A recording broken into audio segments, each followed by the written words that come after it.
여러분 안녕하십니까? 오늘의 미국 위켄드 에디션 강혜신입니다.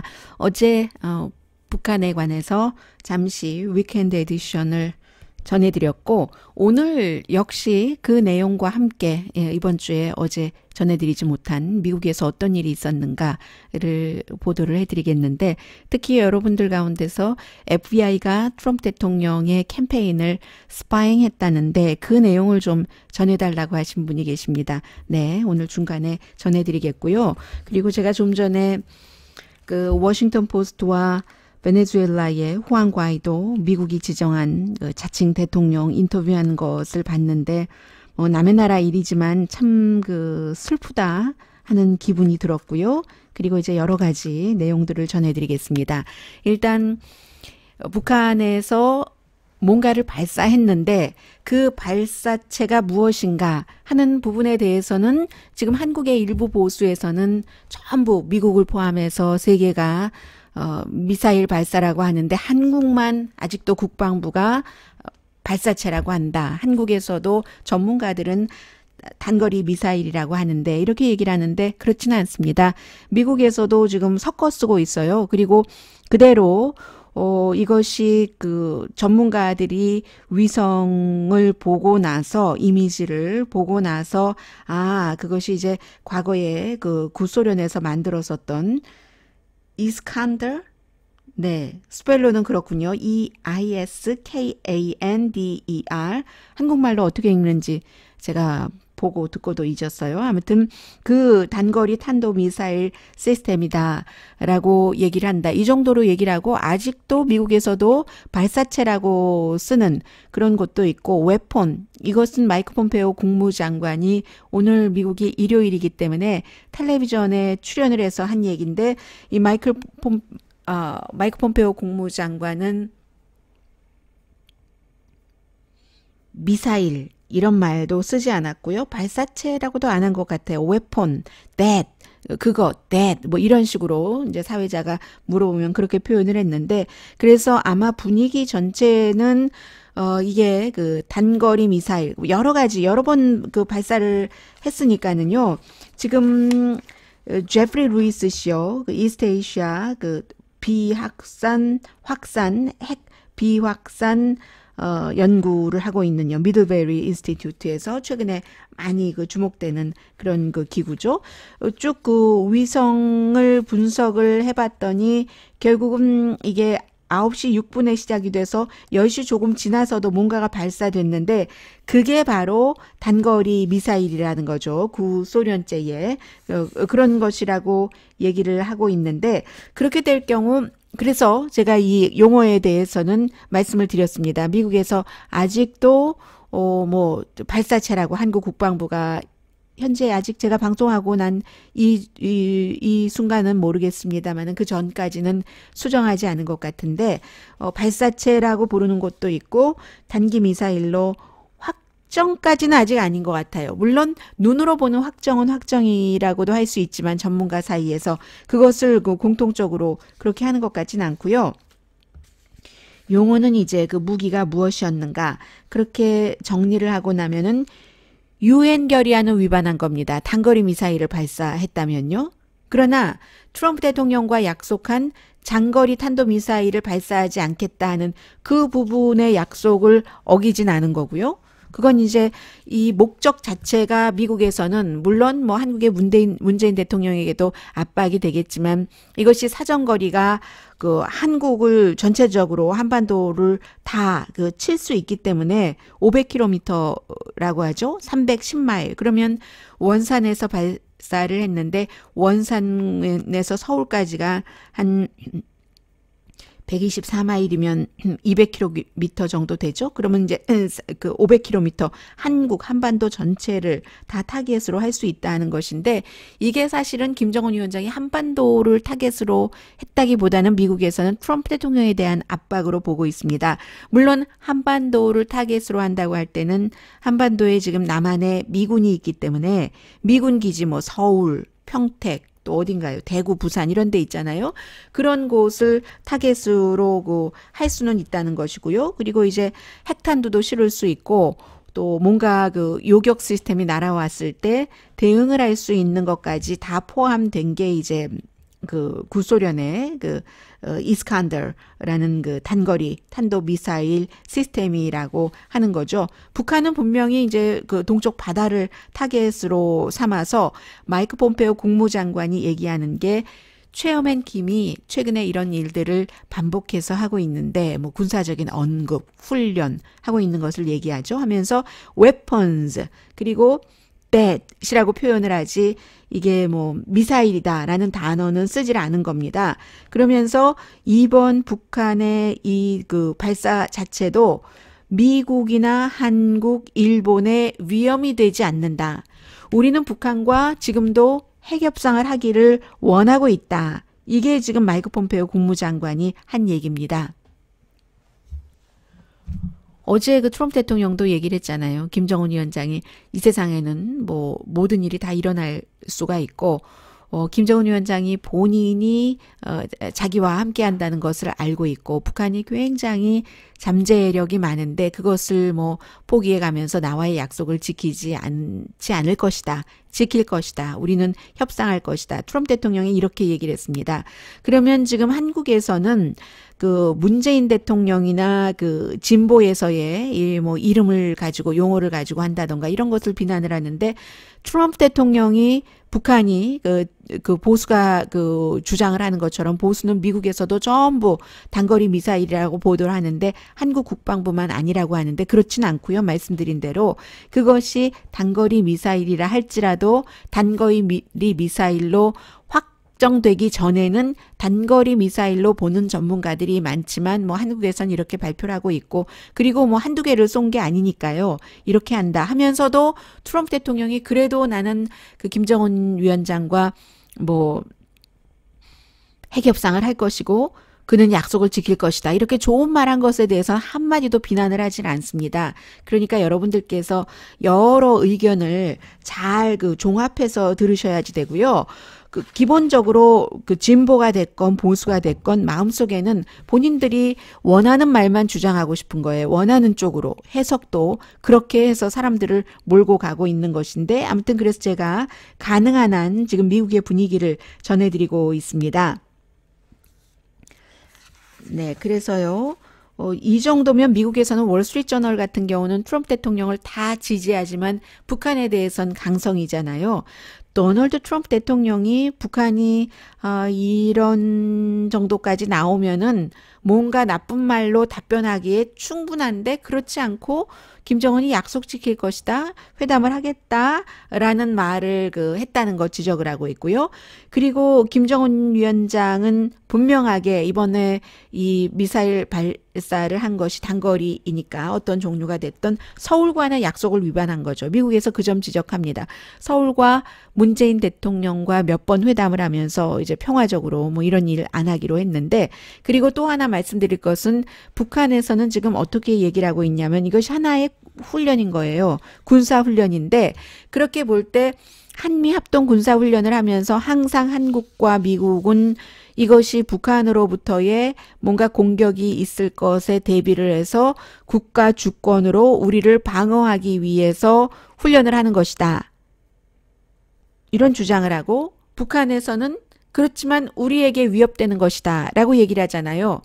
똑같습니다. 이번에 그냥 이 한 케이스를 놓고 보면은 북한의 노동신문이 쓴 것을 제가 조금 읽어드리겠는데 북한이 뭐 어떠한 그 발사체를 발사를 했건 단거리 미사일을 발사를 했건 물론 그 목적은 트럼프 대통령을 좀 내가 그동안 최근 몇 주일 동안 얘기한 것처럼 뭔가 좀 하노이 회담과는 달라진 것을 들고 협상장으로 나와라 하는 것을 압박하기 위해서이긴 합니다마는 북한으로서도 명분은 있는 거죠. 이렇게 노동신문을 제가 좀 읽어드리겠습니다.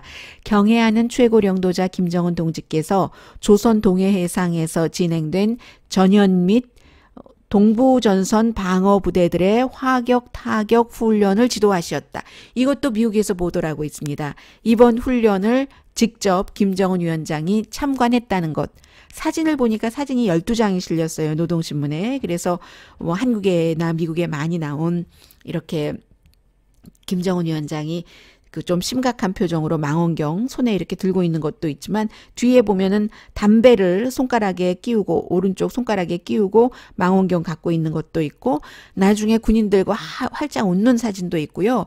맨 마지막에는 군복을 입은 많은 그 군인들이 이제 성공했다 하는 거죠. 함성을 지르면서 너무 좋아서 펄쩍펄쩍 뛰는 그런 모습의 사진도 있습니다. 어쨌든 그들로서는 훈련인 거예요. 첫 문장이 이렇습니다.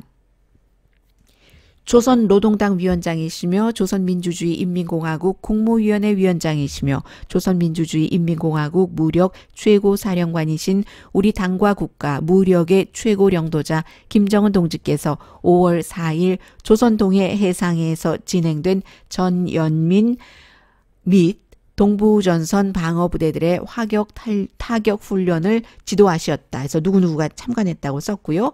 훈련은 전연 및 동부전선 방어부대들의 대구 경장거리 방사포, 전술유도 무기 운영 능력. 이제 이 전술유도 무기 운영 능력을 주로 이제 그 단거리 미사일 능력으로 본다는 거죠.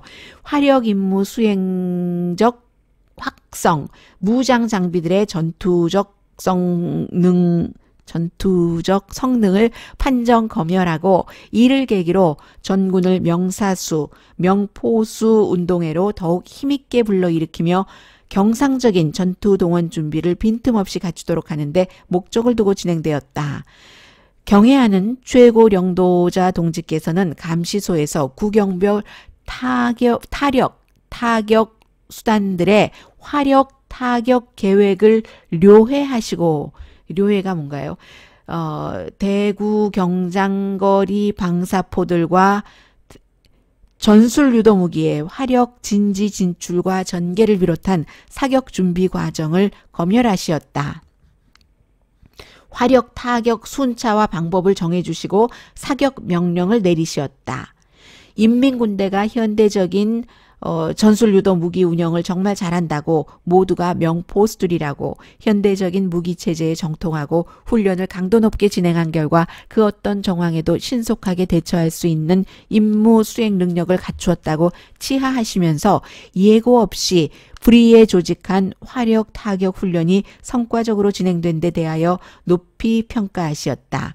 경애하는 최고領導자 동지께서는 전체 인민군 장병들의 강력한 힘에 의해서만 진정한 평화와 안전이 보장되고 담보된다는 천리를 명심하고 그 어떤 세력들의 위협과 침략으로부터도 나라의 정치적 자주권과 경제적 자립을 고수하고 혁명의 전취물과 인민의 안전을 보유할 수 있게 고도의 동 상태를 유지하면서 전투력 강화를 위한 투쟁을 더욱 줄기차게 벌려나가야 한다고 강조하셨다. 여기에 한국에 대한 말도 없고 미국에 대한 말도 없고 무기가 어떤 형태인가 하는 것도 없습니다. 그런데 아무튼 미국에서는 김정은 위원장이 직접 참관했다 하는 것을 상당히 강조해서 보도를 하고 있고요. 그리고 이제 마이크 폼페오 이외에는 민주당의 예비선거로 넘버 1, 2 여론조사하면 나오고 있는 버니 샌더스 후보가 이 사람은 조금 다른 사람이잖아요. 뭐 사실은 무소속이고 그러나 후보로서는 민주당 이름을 걸고 나가지만 트럼프 대통령이 한국에서는 헤드라인을 이렇게 잡았더군요. 대북 정책에는 흠잡을 데가 없다라고 해석을 했는데 조금 내용은 조금 다른 것 같아요. 뉘앙스를 버니 샌더스의 말을 제가 직접 들어보니까 그것이 이제 한국에서는 이제 버니 샌더스가 뭐라고 했냐면 트럼프 대통령이 김정은 위원장과 이렇게 회담하는 그 자체가 아주 긍정적이고 내가 유일하게 트럼프 대통령에게 반대하지 않는 것이다 라고 얘기를 했거든요. 그런데 이제 한국에서는 거기에 이제 해설을 붙이기에 뭐 트럼프 대통령의 빅딜이라든가 아니면 탑 투 다운 방식이라든가 이런 것을 버니 샌더스 민주당 예비선거 후보가 지지하는 것처럼 보인다. 이렇게 해설을 달았는데요. 그건 좀 너무 나간 것 같습니다. 버니 샌더스가 말한 것은 기본적으로 북한이 고립돼 있는 곳이고 그리고 이제 여러 돌출 행동도 하는 나라이지만 여러 평화를 위해서나 북한과 대화하는 그 큰 명제 아무 대화도 하지 말고 고립만 시켜두는 게 아니라 대화하고 문제 해결의 방법을 찾는 그 뜻에 본인이 그 지지를 한다. 트럼프 대통령에게 대해서 유일하게 거의 반대하지 않는 것이다 하고 그런 얘기를 했다는 것 전해드리고요. 그리고 또 하나는 지금 이 북한이 이 그 발사체 내지는 단거리 미사일을 발사한 시점이 이제 오늘 미국이 일요일이니까 출발했겠네요. 그 스티브 비건 대북 대표가 일본으로 가고 한국으로 가서 여러 가지 얘기를 하고 그리고 김정은 위원장이 러시아에서 돌아오자마자였었잖아요. 미국에서는 지금 제가 이제 연결해서 미국 뉴스를 이번 주를 리뷰를 해드리겠습니다.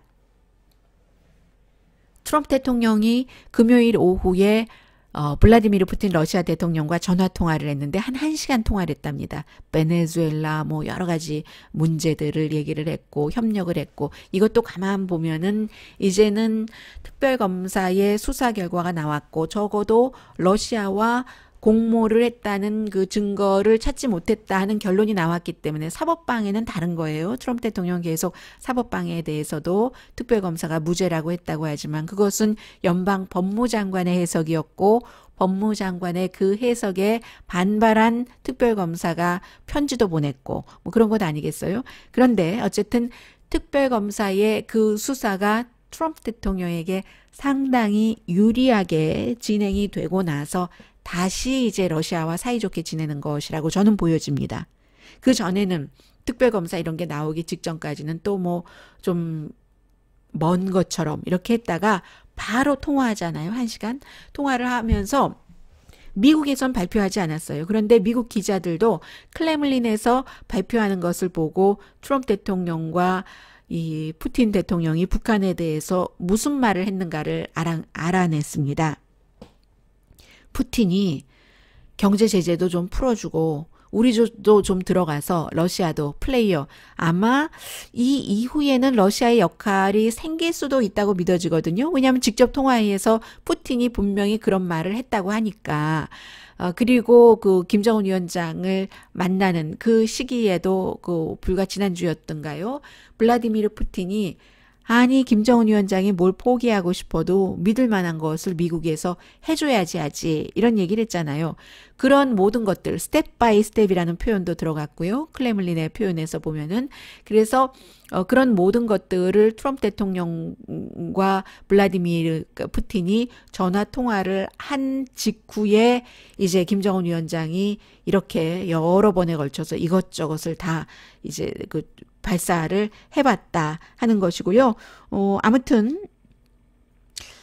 그래서 그 이 시점이 좀 그 중요하다 보여지고 이렇게까지 하는데도 오히려 청와대에서는 심각하게 본다고 그 북한 측에 어떤 경고 메시지를 냈죠. 그런데 미국 대통령과 마이크 폼페오는 아니다. 이거 장거리 아니니까.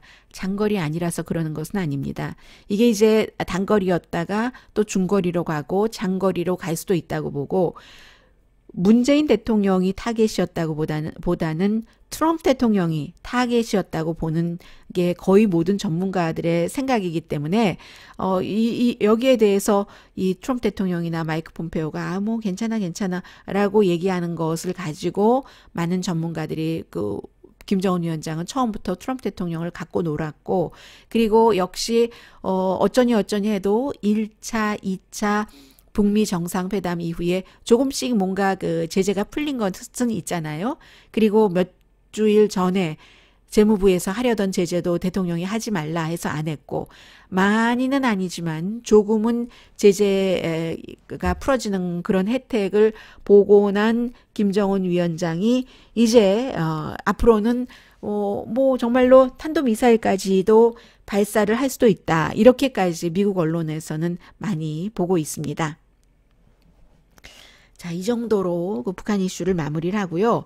트럼프 대통령이 블라디미르 푸틴과 전화 통화를 하고 나서 이제 그 당시에 슬로베니아의 장관이 와서 백악관에서 기자회견을 했거든요. 그런데 기자들이 물어봤어요.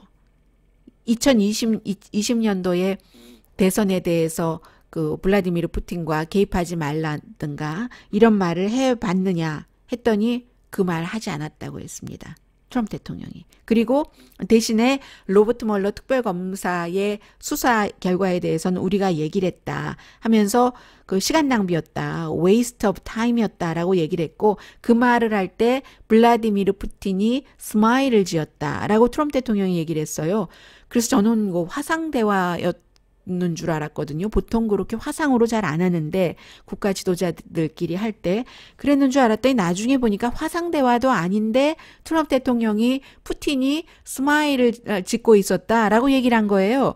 그래서 기자들이 다시 백악관 대변인에게 물어봤죠. 이거 화상 대화냐 했더니 백악관 대변인이 얘기한 게 아니 그게 스마일 미소를 짓는 것을 봤다는 게 아니라 뭔가 그 푸틴이 좀 웃음소리를 내고 했다는 것을 대통령이 그렇게 표현을 한 거야 라고 얘기를 해서 트럼프 대통령은 왜 안 해도 될 이런 말을 하는지는 모르겠습니다만은 어쨌든 CIA가 찾아낸 것. 그 CIA가 누가 국장이었을 때였냐면은 마이크 pom페오 지금 국무장관이 CIA 국장이었을 때예요. 그리고 국가정보국 뭐 모든 정보국 또 상원의원 또 뭐 대사 등등 미국의 많은 그 국들 또 국방장관 그 해고된 제임스 마티스도 러시아가 했다 하는데도 안 했다 푸틴이 안 했다고 하지 않느냐 하더니 역시 이번에도 그거 가짜였다 다 waste of time이었다라고 얘기를 했고,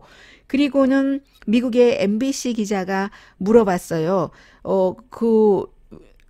그런 지금 메들링이라는 그 단어를 쓰면서 다시 물어봤거든요. 러시아가 2016년도에도 그랬고 2020년에도 지금 대선에 개입하는 거 이런 얘기를 어떻게 물어봤느냐 했더니 대통령이 기자를 혼냈어요. accused라는 단어를 쓰고 있는데 모두들 꾸짖었다라는 거죠. 무례하다. 그런 질문을 하더니 무례하다 하는데 사실은 그 질문은 미국을 공격한 것이고 미국을 침략한 것이고 미국의 민주주의를 파괴하기 위한 러시아의 공격이기 때문에 그게 무례한 게 아니죠. 대통령이 거기에 대해서 푸틴 대통령에게 한마디도 해보지 않았다는 게 미국 대통령으로서 이상한 거죠.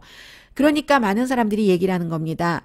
특별검사가 러시아와 이 미국 그 대통령의 캠페인 내지는 대통령이 공모했다는 증거를 찾지 못했다고 본인이 말했을지언정 대통령이 행동하는 것은 정말로 뭔가 공모한 사람처럼 행동을 한다.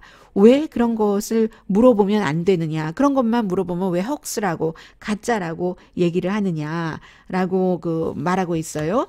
그래서 그런 것을 말하지 않는다는 것은 이것은 이제 데이빗 브룩스라는 그 공화당의 그 뉴욕타임스 칼럼니스트가 지적을 한 건데 그 트럼프 대통령과 푸틴이 1시간 전화 통화를 하면서 러시아 미국 대선에 개입하지 말아라 또 하지 마라 이런 말을 안 하고 한다는 것은 마치 일본 그 왕에게 1942년도에 인터뷰를 전화 통화를 하고 뭔가를 얘기를 하면서 그 펄 하버에 대해서 진주만 그 폭격에 대해서 얘기하지 않는 것과 똑같다라고 말할 그런 그 정도거든요.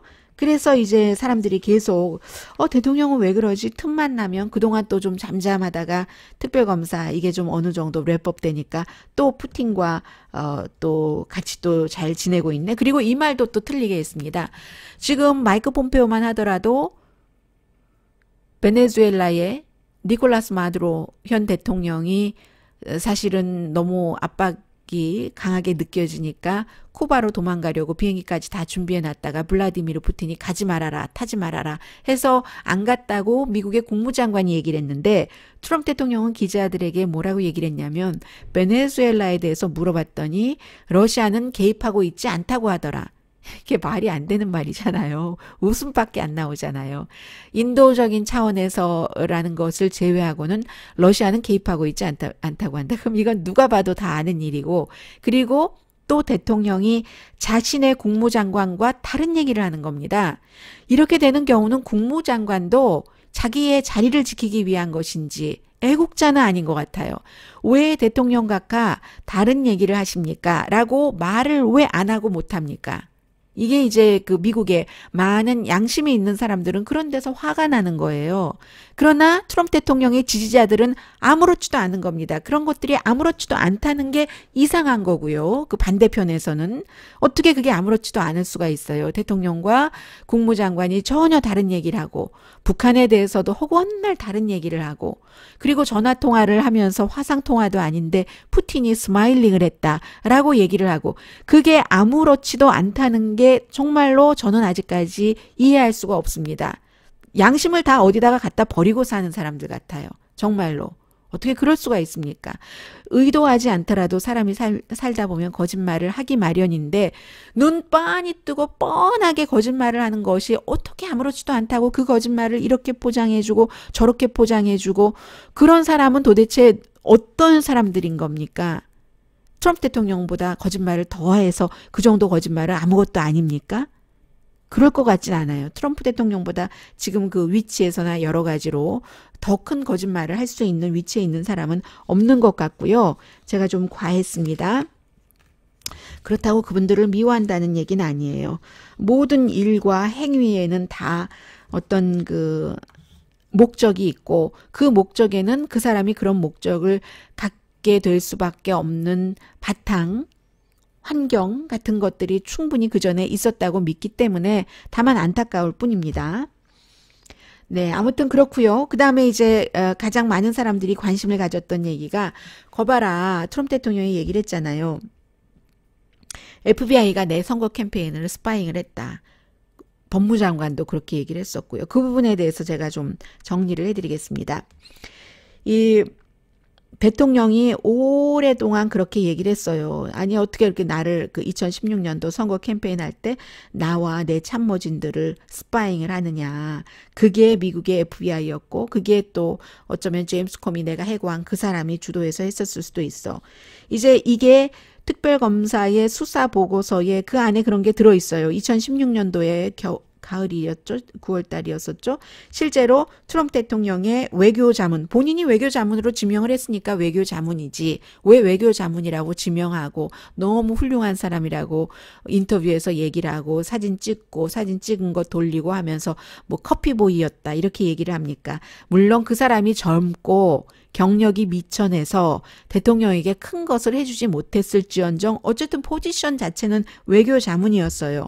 그랬는데 아무튼 그 사람에게 왜 FBI가 한 여성을 보내게 됐는가. 그런데 별로 큰 것은 얻어내지 못했어요. 왜냐하면 그 어드바이저가 트럼프의 어드바이저가 다시 이 여성을 만나지 않았기 때문에 본인이 팍스뉴스와 인터뷰할 때 보니까 좀 이상했다. 감히 그래서 다시 안 만났다. 함정에 안 걸려들려고 했다고 하는데 이 이제 특별검사 보고서에 이 같은 내용이 있고 그것을 자세히 취재를 해서 보도한 그 뉴욕타임스의 아담 골드맨 기자의 얘기입니다. 중요한 것은 왜 그랬을까? FBI는 어떻게 그런 일이 일어날 수 있었을까? FBI는 누구의 동의도 누구의 승인도 없이 맘대로 그렇게 막 트럼프 캠페인에 어드바이저에게 사람을 보낸 것인가? 뭔가를 캐내려고 이제 이런 것들이 그 핵심이잖아요. 말씀을 드릴게요. 아주 unusual한 거냐? 이 취재한 기자가 얘기한 거예요. unusual 하지 않습니다. PBS 방송과 인터뷰하는 것 중에서 제가 정리를 했는데요. FBI는 지금 무슨 일이 일어나고 있다면 그 사람 이름이 조지 그 파파도폴로스거든요.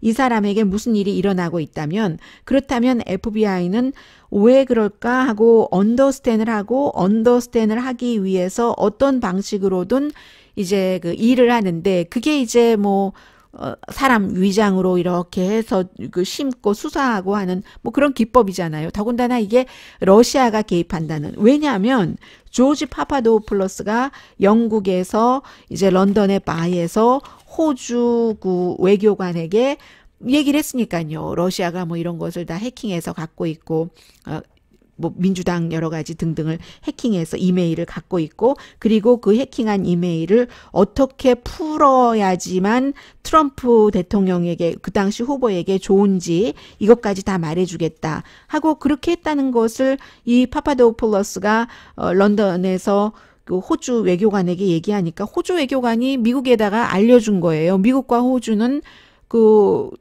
정식 동맹국이니까 알려주니까 그 관할인 FBI가 그렇게 그것을 조사할 수밖에 없었다는 것이고요. 그리고 호주 정부가 꼭 뭐 호주 외교관이라고 말하기보다도 호주 정부가 그렇게 미국에 했기 때문에 그래서 이제 FBI가 이 조사를 외국 정부가 미국 선거에 개입하는 거니까 이름을 그 크로스파이어 허리케인이라고 붙였답니다. 크로스파이어 허리케인이에요. 이 FBI의 그 작전 이름이요. 그래서 이제 FBI가 그럼 혼자 했느냐? 혼자 할 수가 없는 일이래요, 이게. 그래서 결국은 런던에서 있었기 때문에 런던의 그 최고, 이 같은 그 관련하는 최고에도 알렸고 승인을 받았고, 뭐 MI5가 되겠죠, 내부. 그렇게 됐고, 그리고 미국에서는 역시 최고인 법무부의 허락을 받았어야지 됐답니다. 그래서 법무부에서도 아주 그 대통령 후보에 관한 일이기 때문에 높은 계급의 사람에게 허락을 받아서 이게 한 것이기 때문에 대통령이나 연방 법무장관이 지금 스파잉을 했다 하는데 스파잉이라는 단어를 써서는 안 된다는 거죠. 허락을 받고 법원의 명령을 받고 다 영장을 받고 하는 그런 일들을 surveillance라는 감시라는 이름으로 하고 있다는 거고요. 그래서 말씀드린 것처럼 unusual한 것도 아니고 적법한 절차를 밟아서 했는데 결국은 그 조지가 파파도폴로스가 이거 이상하다 해서 그 여성을 다시 만나주지 않았기 때문에 그 여성이 뭐 컬럼비아 대학과 대학 교수와도 연관이 있고 연구하는 것처럼 하면서 이 사람한테 질문을 한 거예요. 러시아가 개입을 했냐? 뭐 이런 식으로. 그런데 이제 끝까지 열매는 못 얻었다고 하고요. 그러니까 결과적으로 이럴 때 이제 미국에서 multiple layers라고 얘기를 하는데 여러 영국의 기관, 미국의 기관들의 다 허락과 협조를 받아서 레이어를 여러 겹으로 이렇게 다 장치를 하고 나서 했었던 일이다. 왜 이런 일들이 러시아가 개입됐으니까 일어난가 뭐 이렇게. 이게 이제 그 전말인 겁니다. 그래서 지금까지는요. 아무도 그 당시에 FBI가 어떤 그 여성을 보내서 런던에서 이 트럼프 대통령의 캠페인 어드바이저인 조지 파파도플러스를 만나고 작전을 펼친 이것이 불법이거나 부당하다는 일리걸이거나 unjustified 하다는 그런 증거를 제시한 사람이 아무도 없다는 거죠. 그래서 이제 이런 부분에 대해서 오늘 트럼프 대통령이 로버트 멀러 특별검사가 원래 연방 하원에서 5월 15일에 청문회에 나와주기를 원했잖아요. 쭉 계속 접촉을 하는 것 같은데 확실하지가 않아요. 어떤 때는 지금 15일로 확정됐다 하다가 또 제가 방송 시작하기 전에 보니까 그렇지 않은 것으로 확정되지 않은 것으로 나오거든요. 지금까지는 트럼프 대통령은 로버트 멀러 특별검사가 하원에 출석해서 청문회에서 여러 얘기하는 것 나는 신경 쓰지 않는다. 법무장관이 다 알아서 할 일이다 라고 했거든요. 법무장관이 트럼프 대통령을 잘 보호를 해주기 때문에 그래서 그렇게 믿었는지도 모르겠는데 지금 또 법무장관이 굉장히 트럼프 대통령의 개인의 푸들이다. 개인의 변호사다. 라는 얘기를 들으면서 조금 입장이 바뀌었는지 그건 잘 모르겠습니다만 트럼프 대통령이 오늘은 또 트윗했어요.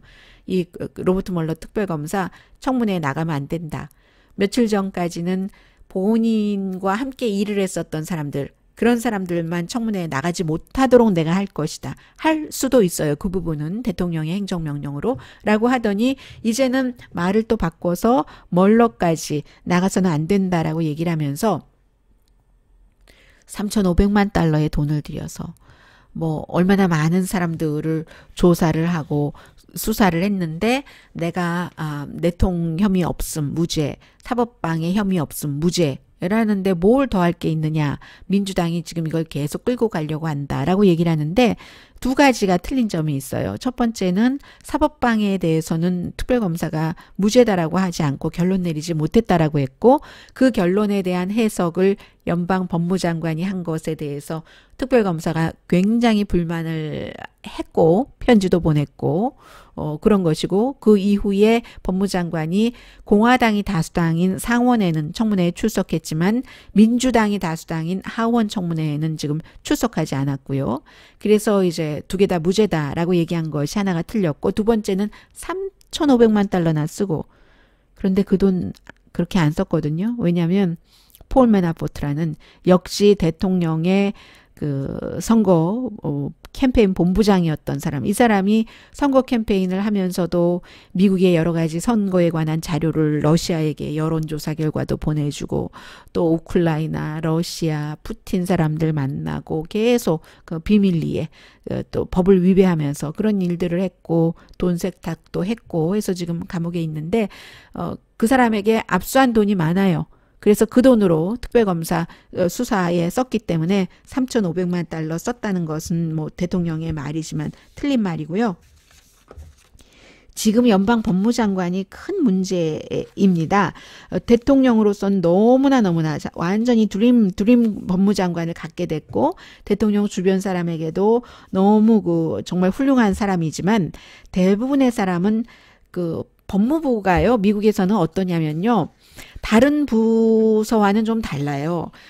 대체적으로 물론 대통령이 있으면 뭐 장관들이 뭐 있다면 그 장관들이 행정부니까 대통령에 어느 정도 충성을 해야지 되는 게 당연하거든요. 그렇지만 법무부는 왜 다르냐면 연방 법무장관을 그래서 어토니 제너럴이라고 하잖아요. 다른 장관들은 뭐 세크리터리 오브 스테이트 하면은 이제 국무장관 이렇게 뭐 세크리터리 하는데 그 어토니 제너럴이거든요. 그리고 이제 그 기소권도 갖고 있고 이 연방 법무장관이 그래서 연방 법무장관의 잡이라는 것은 다른 그 행정부 장관들의 잡과는 달리 그 본인 스스로 독립성이 있어야지 되는 겁니다. 법에 대해서 그리고 법무부에 대해서 대통령에 대해서가 아니라 그런데 지금 이 법무장관은 입만 떼면은 대통령 보호를 하고 심지어 대통령이 제임스 코미 연방수사국장 해고하고 이런 것도 너무 그 좌절감의 표현이다. 언론이 너무 대통령에게 대해서 나쁘게 해주니까 대통령이 그렇게 한 것이다. 이런 식으로까지 해석을 해주기 때문에 이 법무장관이 법무부 자체의 독립성도 훼손했고 여러 가지 법 자체를 좀 신성성을 좀 무시했다고 할까요? 그런 지적을 굉장히 많이 받으면서 another 대통령 대변인이다. 세라 허커비와 같은 그런 얘기들을 지금 상당히 많이 하고 있고요. 그리고 또 뭐가 있습니까? 그래서 지금까지는 연방 법무장관이 했었던 모든 말과 행동은 전부 트럼프 대통령을 좋게 보이게 하는 것. 이건 제 얘기가 아니라요. 벤자민 위트시라고 그 잡지 애틀란틱에서 굉장히 중요하게 일하는 법 전문가이거든요. 많은 저널리스트들도 이 사람의 판단을 믿는데 그 사람의 표현이에요. 트럼프 대통령을 어떻게 하면 좋게 보이는가? 이게 이제 법무장관이 지금까지 해왔었던 일이고 거기에 대해서 특별검사는 뭔가를 사람들이 혼돈하도록 불분명하게 이렇게 특별검사 보고서에 대해서도 법무장관이 대통령 좋게만 보이려고 하는 그런 형태로 이제 발표를 했다 하는 것입니다. 그리고는 이제 법무장관 여기까지만 하고요. 법무장관은 그렇고 그런데 이제 이번 주에 대통령에 대한 여론조사 나온 것을 보면은 라스무센이 가장 대통령에 대한 여론조사 지지도 높게 나옵니다. 다시 50%로 올라갔네요. 얼마 전에 조금 내려갔다가 투표할 가능성이 높은 사람에게 물어봤더니 50%가 트럼프 대통령을 지지한다. 지지하지 않는다는 사람이 47%면 3%포인트 차이가 나는데 그런데 중요한 것은요. 역시 라스무센의 여론조사 결과입니다. 트럼프 대통령을 강하게 지지하는 사람은 35%. 그런데 트럼프 대통령을 강하게 반대하는 사람은 39%. 4% 여기가 많아요. 그러면 앞에는 3% 지지한다가 많고 강하게 반대하는 사람이 강하게 지지하는 사람보다는 4%가 많다. 하는 여론조사 결과 지금 나왔고요. 지금 경제가 좀 이상하기는 한데요. 왜냐하면 뭐가 좀 분명하게 좀 안 돼요. 정리가. 이상하긴 하지만 너무 많은 발표들이 역사상 가장 그 최고의 경제의 현상을 반영하는 수치로 나오고 있기 때문에 실업률도 뭐 1900 몇 년 69년 이후에 최저인 3.9%죠. 그리고 뭐 여러 가지 그런 얘기가 나오니까 결국은 이 경제가 좋아서 트럼프 대통령이 많은 그 단점에도 불구하고 민주당 후보들을 2020년 대선에서 이길 수 있다. 이렇게 보고 있는 사람들이 많기는 해요. 그런데 지금 뭐 이자율을 아직 안 올리고 있고요. 인플레이션이 그 연방준비제도의 목표치까지 못 올라가고 있어요. 2%를 못 채워서 1.6%가 되고 있고, 그리고 또 중요한 것은 이 점은 그 버크셔 해서웨이의 워렌 버핏이 지적을 했는데, 정부가 돈을 너무 많이 쓰고 있는 거예요. 줄이는 데는 확 줄이고, 뭐 예를 들어서 그 국무부나 교육부 예산을 굉장히 줄였지만 국방부는 계속 돈을 집어넣고 있잖아요. 그런데 수입은 거기에 따라주질 않아요. 세금 감면을 그 부자와 아주 큰 부자와 큰 기업에 했기 때문에 세금이 그렇게 예전처럼 그 거치는 비율이 늘어나고 이러지 않는데 쓰는 돈만 계속 쓰는 겁니다. 이런 것은 언제까지 지속될 수는 없는 현상이라는 게 워렌 버핏의 얘기입니다. 그건 바뀔 것이다. 언제인지 어느 정도의 그 도수인지는 모르지만 도수하니까 꼭 안경 도수 같기도 하고요. 그 what degree, 그 미국 표현으로 what degree인지도 모르고 when or to what degree인지는 모르지만 그렇지만 이런 것은 바뀔 것이다 라고 얘기를 하고 있는데 글쎄요. 잘 모르겠어요. 지금 민주당에서 후보가 23명이 나왔거든요. 왜 이렇게 많이 나오느냐. 이유는 간단해 보입니다. 뭐 트럼프 대통령의 그 불호감도가 많아서 호감도보다는 전체적으로는 라스무센을 빼고 보면은 전체적으로는 불호감이 61% 정도, 호감이 36% 정도 되거든요. 그래서 아니 트럼프는 한 번도 공직자 경험도 없고 군대도 안 갔다 왔지 군대도 그것도 징집 기피했잖아요. 오른발인지 왼발인지 모른다면서 발에 뼈가 자라서 그 베트남 전쟁에 안 갔다고 하는데 그것도 아버지가 갖고 있는 건물에 새 들어있는 아주 좀 그 당시에 허접한 그런 그 뭐 발 전문인가 의인가 그 뭐 그런 빌딩이 허접했다는 거예요. 사람이나 의사가 아니라 진료가 아니라 그런 곳에서 그 사람이 진단서 그 떼줬다고 하는데 그랬고 그리고 무슨 뭐 아무런 그 밖에도 뭐 특별한 경험이 없는데 그 연예인 뭐 이런 것밖에는 없는데 부동산 개발업자 그 밖에 많은 사업을 했지만 수많은 사업이 사기로 드러나서 유니버시티 대학이라는 이름을 그 사기로 드러나서 문 닫았고 뭐 기타 등등 있잖아요. 그다음에 카지노 사업도 많이 했는데 그 가운데서 이제 돈만 엄청 끌어다가 쓰고는 싹 파산하고 돈 하나도 안 갚고 그런 사람도 되는데 내가 어떻게 안 되겠어? 나는 군대도 갔다 왔고 나는 벌써 뭐 연방 하원의원을 상원의원을 몇 번이나 했잖아. 경험이 없고 사기도 치고 거짓말도 하고 파산도 4번이나 하고 그런 사람도 되는데 내가 왜 안 되겠어? 이런 생각을 하는 민주당이 많다는 겁니다. 그래서 어떻게 해서든지 예비선거에서 다른 후보를 누르기만 하면 본선거에서 트럼프 누르는 것은 쉽다라고 하는데 그렇지 않을 것 같은데요. 그것은 힐러리 클린턴 때의 얘기였죠. 그런데도 힐러리 클린턴이 너무나 많은 것이 부족했기 때문에 트럼프에게 졌던 것이고 이제는 뭐 내년이면은 3년도 넘고 4년 거의 다 돼서 선거를 치르는데 트럼프 대통령은 그때의 미스터 트럼프가 아닙니다. 그때의 미스터 트럼프와 지금의 미스터 트럼프는 많이 달라졌습니다. 북한 문제를 인식하는 데 있어서도 달라졌을 거고 굉장히 달라졌기 때문에 이거는 민주당의 착각이다라고 생각이 되고요. 네. 자, 그리고 베네수엘라 문제를 제가 그 남의 나라 얘기인데 슬픔의 마음으로 하나 말씀드리자면 그 마이크 펜스 부통령이 이번 주에 일한 오마르라는 그 스카프 쓰고 다니는 그 미네소타 주의 그 하원 연방 하원 의원에게 뭐라고 얘기를 했냐면 참 몰라 그 she doesn't know라는 아주 그 표현을 했어요. She doesn't know what she is talking about. 그 베네수엘라에 대해서 자기가 말하는 게 뭔 말인지 몰라. 이렇게 말을 했거든요. 왜냐하면 이 일한 오마르가 그 PBS의 데모크라시 나우라는 그 프로그램에 나와서 얘기를 할 때 미국의 너무 많은 정책이 다른 나라를 힘들게 한다. 베네수엘라도 힘들게 해왔고 지금도 힘들게 한다. 베네수엘라에 대해서 미국과 이상이 맞지 않는다는 이유로 너무 많은 경제 제재를 했기 때문에 베네수엘라 국민이 더 힘들어졌고 지금도 지나친 개입이다. 이런 얘기를 했어요.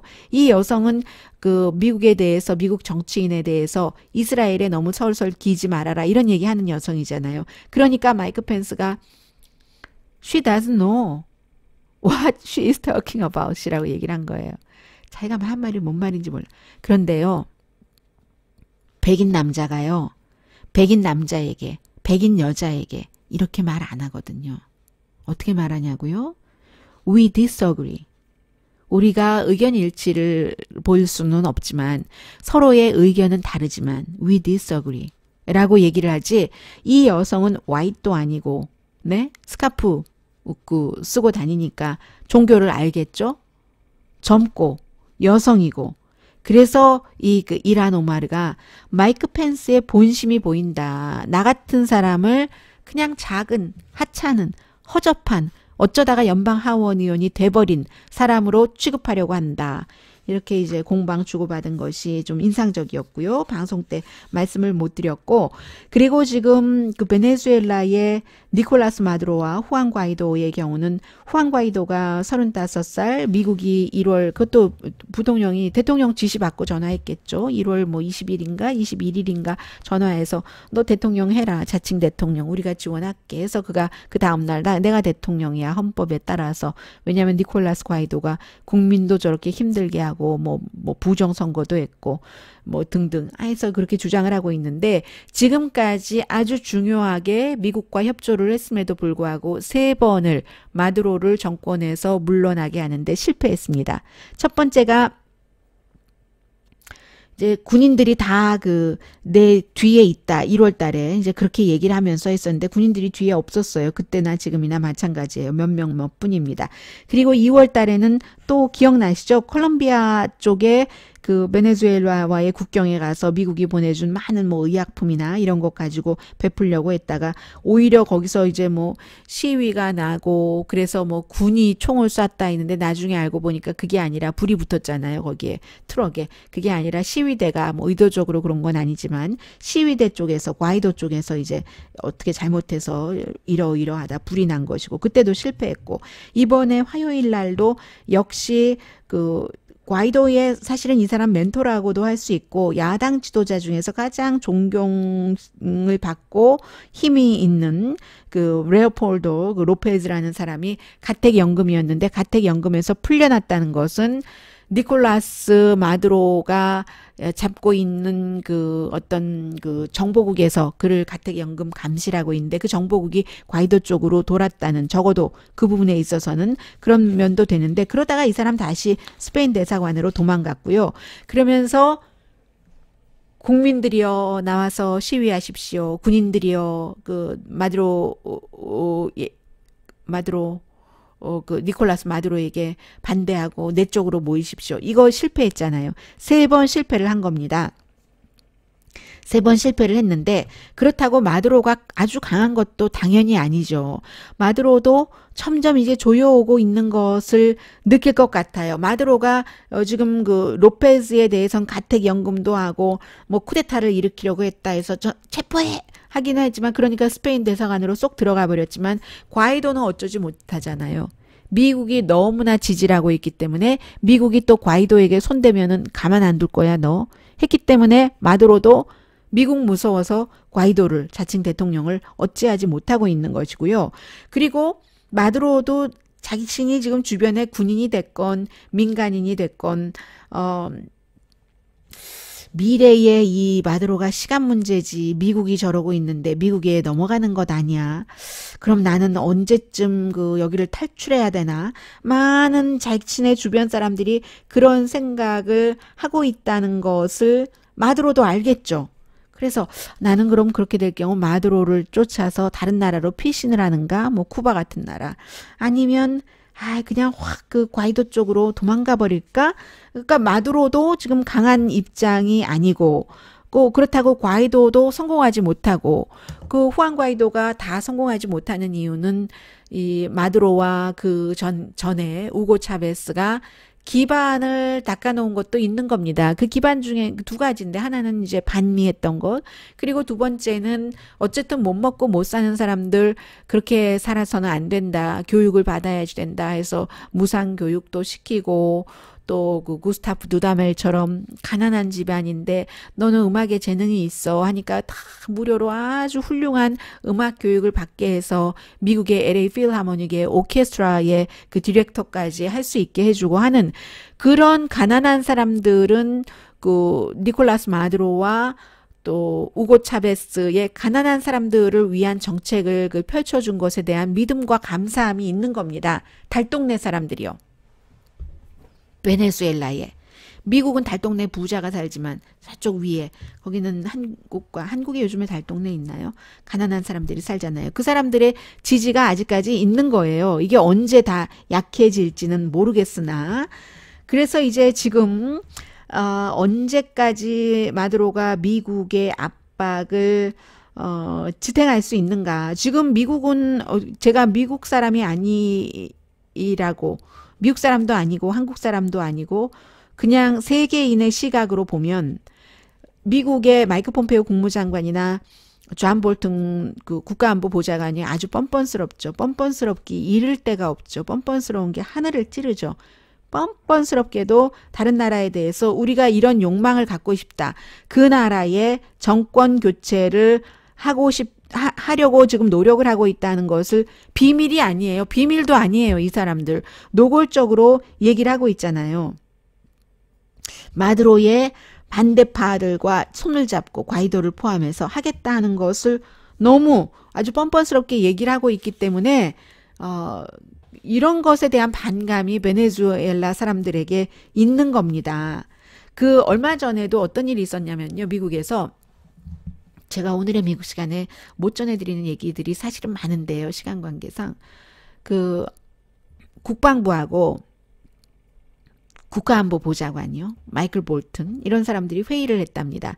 지난번에 북한에 대해서 북한의 뭐 선제 공격, 파이어 앤 퓨어리 할 때 트럼프 대통령이 캠프 데이비드에서 국방부, 뭐 국가안보부 이런 다 이제 사람들 소집하고 할 때 제임스 마티스가 국방부 사람 안 보냈다는 것 아니에요? 그런데 이제 이번에는 온 거예요. 국방부가, 미국이 지금 장관이 없어요. 대행이에요, 대행. 대행인데 이제 가서 이제 여러 사람들이 얘기를 하는데, 국방부가요, 오히려 이 마이클 볼튼이, 아니 다른 나라, 하찮은 허접한 나라 군대 좀 보내서 우리가 원하는 식으로 그 쿠바에 가까운 그 소련 공산주의 뭐 이런 거에 가까운 나라가 아니라 그냥 확 없애버리면 어때? 정권을 우리의 꼭두각시로 과이도로 만드는 게 이게 뭐가 잘못됐어? 뭐 이렇게 할 수 있지? 뭐 이렇게 그 볼튼이 얘기를 하는데, 국방부는 다른 의견을 갖고 있고 여러 가지 위험성도 있고요. 그게 또 실패를 했었을 때에 크나큰 그 데미지도 있고, 그러면서 저는 제일 싫은 것 가운데 하나가 트럼프 대통령도 또 볼튼은 그러진 않아요. 마이크 폼페오도 베네수엘라 사람들을 위해서 하는 일이라고 해요. 트럼프 대통령이나 마이크 폼페오가 그 베네수엘라 사람들을 위해서 일할 사람들입니까? 그건 아니죠. 그런 말 좀 제발 하지 말았으면 좋겠고요. 중요한 거는 그 나라 국민이긴 한데, 어쨌든 그날 회의에서 볼튼과 국방부에서 온 사람들이 이것을 뭐 군사력을 써야지 된다, 말아야지 된다, 막 이런 얘기를 하던 도중에 국방부 대표가 그냥 책상을 확 치고 나가버렸다는 거예요. 너무나 백악관의 볼튼의, 존 볼튼의 그런 무지막지한 태도가 말로써 풀어지지 않으니까, 그러니까 그냥 확 박차고 나갔다. 이런 것도 제가 어디선가 봤는데, 어디서 봤는지를 모르겠고요. 그런데 이제 백악관은 지금 어렵긴 하겠지만 어떤 형태로든 니콜라스 마두로를 물러내고 정말 미국의 꼭두각시인 과이도를 그 대통령에 앉히는 그런 것을 계속 할 겁니다. 그렇게 되는 경우 사실은 베네수엘라 같은 경우는 뭐 외국 대리전하고 있는 형태인 것이기도 한 거예요. 러시아와 미국의 대리전. 근데 이것도 어떻게 될지 모르겠어요. 며칠 전에 그 트럼프 대통령이 푸틴과 전화 통화를 하고 나서는 푸틴이 뭐 베네수엘라 개입도 안 한다고 한다는데, 근데 푸틴은 뭔가 트럼프 대통령에게 원하는 것을 얘기를 했을 것 같고, 그래서 어떻게 되는지 모르겠습니다만 아무튼 대리전을 베네수엘라 국민들이 치르고 있는 것과 마찬가지다라는 뭐 그런 지적들도 나오고요. 너무나 지금 그 베네수엘라의 사람들이 갈려져 있기 때문에 뭐 친정부도 있고 뭐 군인도 콜롬비아 게릴라도 있고 스트릿 갱도 있고 러시아군도 있고 쿠바 스파이도 있고 해서 이게 어떻게 될지는 모르겠으나 제가 슬프다고 말씀드린 건 이 부분입니다. 35살밖에 안 된 후안 과이도라는 자칭 미국의 지지를 받는 베네수엘라 대통령이요.